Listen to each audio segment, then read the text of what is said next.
Hello, everyone. How are you today? Happy Friday.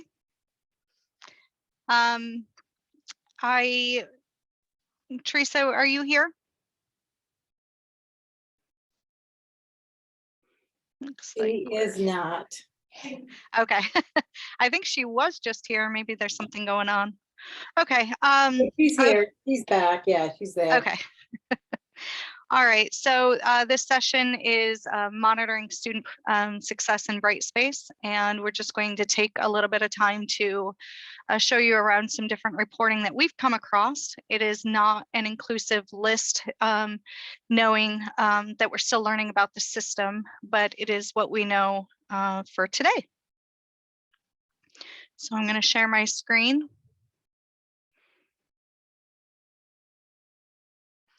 Give me one quick second.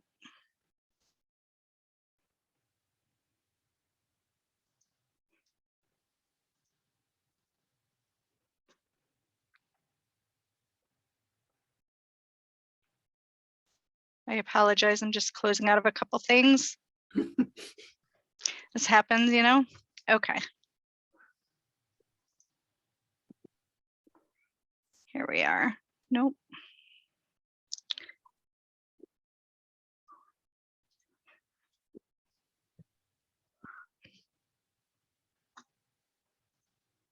I clicked away for one quick second and lost everything. All right, here we go.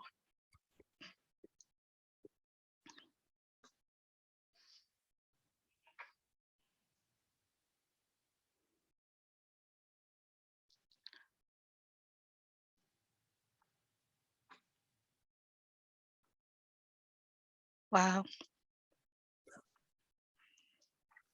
All right, now it's doing what I wanted. I apologize, it did. I had too many screens open, so it is what it is. All right, so the first thing I wanted to focus in on was class progress within a course. Now I have a practice course, so my data doesn't exactly work as well as it does with the courses with a regular roster in it, but you'll still be able to get the general overview. So under this My Performance and this class progress, which might be a good time to mention, the title is going to change today. Later on today, it's going to be class progress instead of My Performance. From this page here, if we click into the first student, into this student here, where I've created some content, we're going to be looking at a progress summary. Now it is exactly that, it's a summary. It does not provide all of the information that you may be looking for as far as trying to learn more about the student's progress. However, if I click into content on this toolbar over here, I can get some information about how much the student has been in the course. And if I expand these different areas, I can see what they have visited and not visited. So the intellectual integrity policy, they did not visit it. So that can be some really helpful information if you're trying to track how a student is doing within the course. Now, given that this is a test course, for some reason my course access is not working properly. However, I just confirmed in several other courses that this does work for faculty. If you click on this course access, it shows how much the student has been viewing of the content within your course. And then the system access shows how much they've been viewing inside of Brightspace as a whole. And that's really good to know if you're, if you have a student that may be not looking at your course, but spending time within Brightspace and other courses, it could give you some indicators from that view. Let's just see.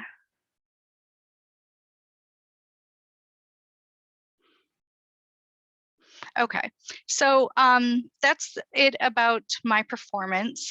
The other area that I wanted to show you is through actual content. And if I click on this quiz here, I have these 3 different tabs that come up.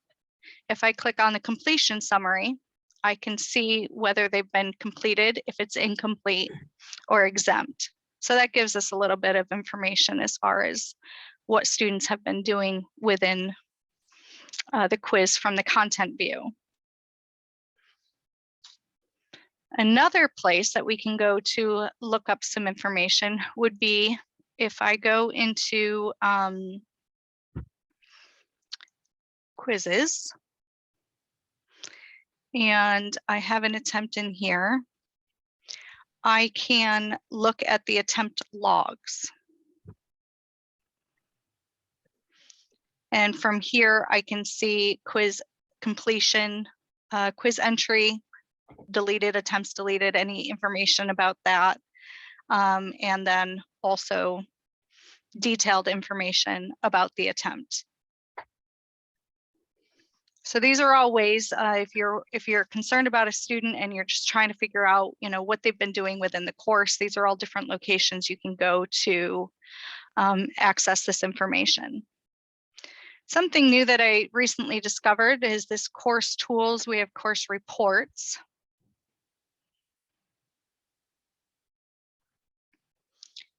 And in this report, now mine doesn't share a lot of data. However, in a regular course, it would. And give me 1 second, I'm going to show you an image. Well, that's happening. I got a question for you, Carrie. Sure. Are you going to throw your hat at the end of this presentation? Am I going to what? Oh, offer the opportunity to ask questions? No, throw your hat. Graduate. Graduate, sure. No, you got Lou Grant and Mary Richards and Ted Baxter. Oh, gotcha. I'm so right. bad about it. I don't, Kathi knows more about the characters than I do. I feel bad right now. I don't know. Yeah, Kathi created all of those accounts. I know. They're all characters for the Mary Tyler Moore Show. Yes, Yep. yes, they are. And yes, Kathi did create all of those students. And yes, we had some amusement with that because, those of us that have watched the show, I realize some may not. And many have seen it in reruns. I just remember watching them, when they were new. So now I'm dating myself. So Carrie, Okay. did you want the second set of data? Yeah, just that I one? get the 2 pages, right? Oh, yeah. Yep. Sorry, the second Okay. one didn't pop up for me. So again, because I'm in the test course, I just don't have as great data collection as you would from a normal course. So everything is, you can't see the content just because I'm trying to not share data. But from this screen, it says available to 13 students. 13 students actually viewed this material. And, in this section, only 7 students reviewed the material. And this could be really helpful as you try to determine whether something that you're trying to assist students with is actually working. So let's say you decide to give an extra credit, or here's an example of what I'm looking for. You can actually view to see if they've been looking at that example to help them further. And then down below here, if I click into one of these here, I can get further information about who it was and how much time they spent on this piece of content. So this could be really helpful more in just, are the students seeing value in what you're creating? Are they accessing the materials that you want them to be accessing? These are just some helpful things. I will say those, just take those times with a grain of salt, because a lot of things can throw it off. If I click on a page and realize my dog needs to go out or something like that, and then come back to it, it can stretch the time out. Or I can log into it, realize I don't have time, and close it and have a really short period of time as well. So just view them, take them with a grain of salt. Okay, so then that is that piece there. Let me just move this back up. Okay. The other thing that I wanted to show is the quick eval. Now, this is more for keeping you as a faculty member on track of to see what has been done and what needs to be done. There are two versions of quick eval. The first one is going to be within the institution page. And the reason that I want to show you this one is because this allows you to access all of your courses from one page. That's this version, but when we go into an actual course, if you are teaching multiple courses, the quick eval here will only be for the individual course. All right, so that's something to keep track of, just to know that difference. From here, I can see that I have 2 new posts that have not been graded. When I'm looking through, I'm trying to make sure that those 3, the completed, evaluated, and published, all match, or if they don't match, you are aware of it. But this is a good way to see, let's say you have a big project due this Friday, today, and you want to see if the students are waiting until the final moment. You could take a peek here and just see where they are with submissions. So this can be helpful from that view, as long, it's also with the grading, just to see where you stand with grading. Carrie, Yes. this could also be useful if you have students saying that they can't see their grades because you might have not published it. That is very true. So those are the different reporting features that we have come across so far. I know that there's another one out there, but we have to dig further into that. And then there's other things coming down the line, but that's as far as we've made it so far. There's definitely some more learning about the system and the reporting opportunities that we'll be looking into in future times. And Theresa, you wanted to talk about intelligent agents a little bit? Yeah, just a little bit. So I know some people are aware of what intelligent agents are, but it's a tool that assists faculty to delegating some tasks that can be done automatically. And it's just setting them up in a way that works for you. So for example, an intelligent agent can send email on your behalf to, say, a student that hasn't accessed your course for a specific number of days. Or they have not, done their initial discussion post, or, any number of things. It also allows you to do some personalization in so much as you're able to add their name. So if you think of it from this perspective, you can always set it up so that when your students come in, for example, and I know this happened in Angel, so you were able to do these things too, but you could always greet your students, hello, Joe, and then provide a message. Again, some of that personalization there's been some research that suggests that can be a motivator to students, particularly in fully online courses. So again, we're not prepared to demonstrate them yet.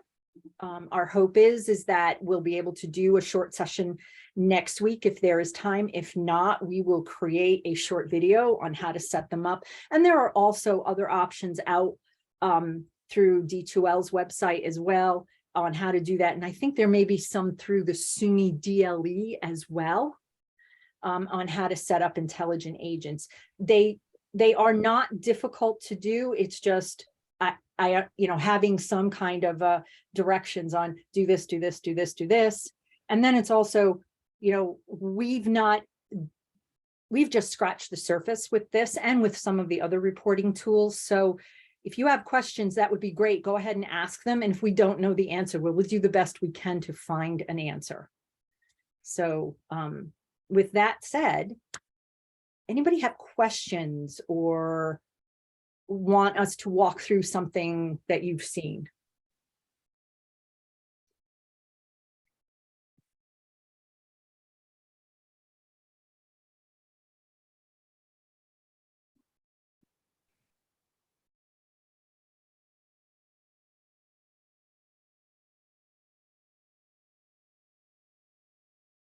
Well, have any of you that are teaching, have you used any of these? Any of these reports or looked at them and tried to see how they help you? Yes.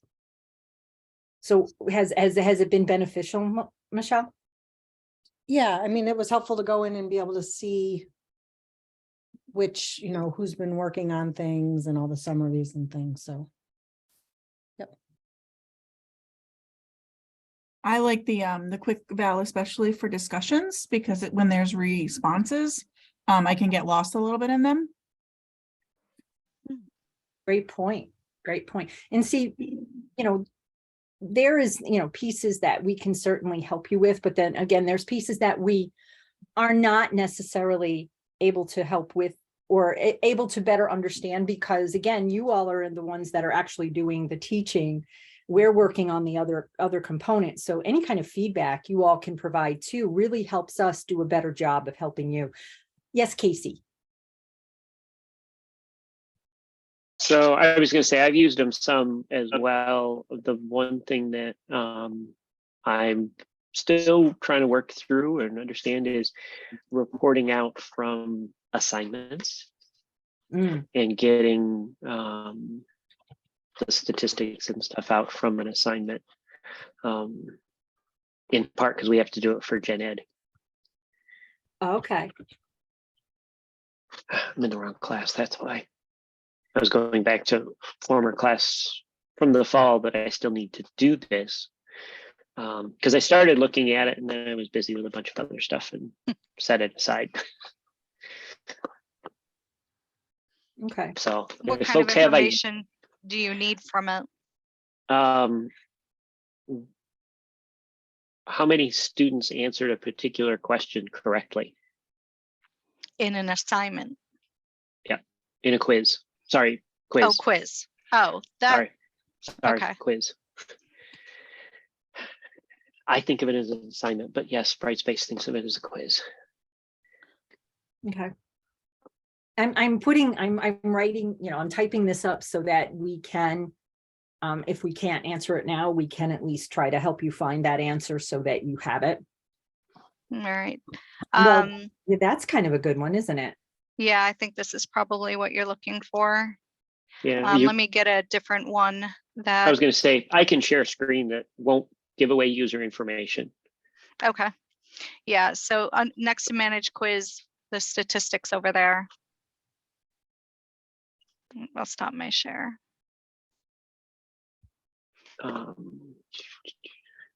So in fact, this is the quiz that I really want to get. The data, and in the past, we've had it granular to the student. This is the way it comes out now. And yes, I can see sort of what the average grade was on each question and with the deviation and so forth. But it's a matter of then understanding how it gets exported, how we then end up processing it post export. But I can see these things. It's just a matter of getting a little more comfortable in any insights folks have on how this really works. Does that make sense? Yes. Just looking at a different course to see if I can. So hang on.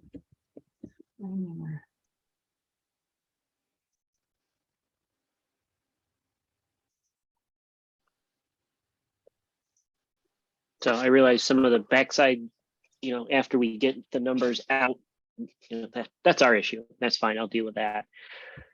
It's just a matter of understanding the right way to get at some of this information. And as I've looked at it for other items, I've realized that the way Jeff and I do questions for our quizzes creates a compounding problem.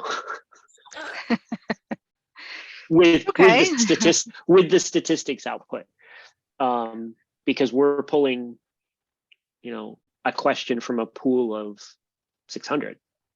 Right. The statistics list all 600 versions of the question, and so you have, not everybody does every question, and so you got to sort down through, and trying to figure out what question a student actually got and what their answer. It's not trivial. It's not as clean as it was in Blackboard, and so we're still struggling with that a little bit. But I realize we're going to be kind of unicorns when it comes to that, I think. Oh, Casey, there is a lot more reporting that the SUNY DLE admins can get at. We can't get at them because of the shared environment. So like finding out, they have the information on who answered the question and what their answer is, right? You could probably get that in a CSV file. We can't, but we could put a request in to get it. Okay. We would If- just have if- to know that we'd have to have the details and then we could do that. Okay, thanks. Yep. Which is frustrating. There's so many things that I would just like to be able to pull my own CSV file and I can't do it.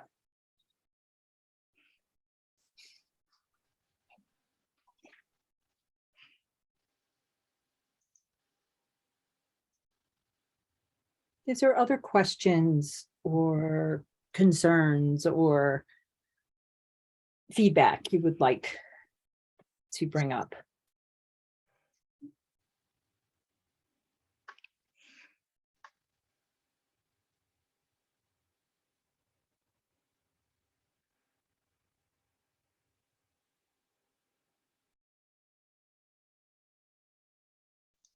All right. I think that's it then. If you come up with questions later, you can always send, an email to help@oswego.edu. And if we can, we will try to do a quick session on intelligent agents if there is time to fit it in. If not, we'll create a video that will demonstrate some processes with creating them so that for those that may be interested, they can try it. Okay. Great. Well, thank you. Thank you, everyone, for coming. Thank you. Thank you.